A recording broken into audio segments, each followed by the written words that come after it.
Baik, Assalamualaikum warahmatullahi wabarakatuh.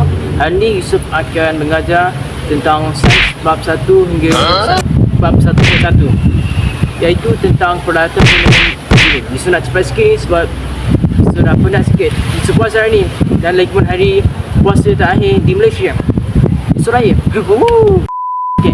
Jadi peralatan perlindungan diri ni ada 5 untuk kita, iaitu sarung tangan, topeng muka, goggle, baju amal dengan kasut keselamatan. Kasut keselamatan tu macam kasut biasa je lah.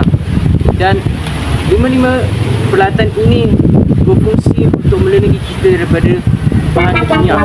Lagi Yusuf nak pergi ke iaitu ke mesin peralatan perlindungan diri.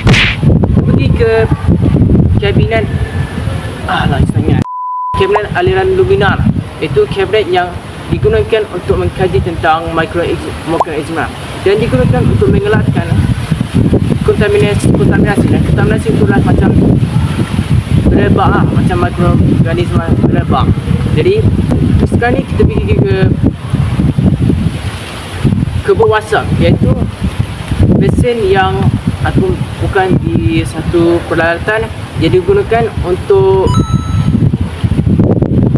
bahan kimia yang beracun, yang terbakar, yang pada asasnya reaktif. Kalau tak ada benda tu, nanti dia lebih dekat magma tu lebih bahaya. Jadi itu je lah fungsi kebuk wasap. Kita pergi kedua lain, iaitu juga menyiram kecemasan, iaitu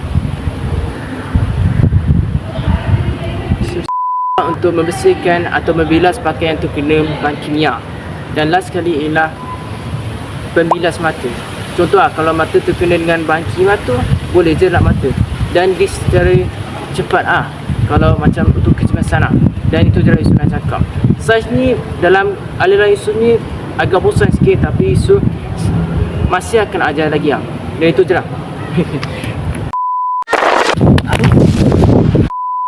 Tak tahulah idea bagus kita masa nak buat video dalam macam ni. Assalamualaikum warahmatullahi wabarakatuh. Hari ini Yusuf akan mengajar tentang sains, dan sains dalam ajaran Yusuf ni agak bosan. Ini berfungsi untuk melindungi kita daripada bahan kimia yang terkena. Jadi dia macam satu perlindungan baju untuk daripada bahan kimia. Assalamualaikum. Bukan idea yang bagus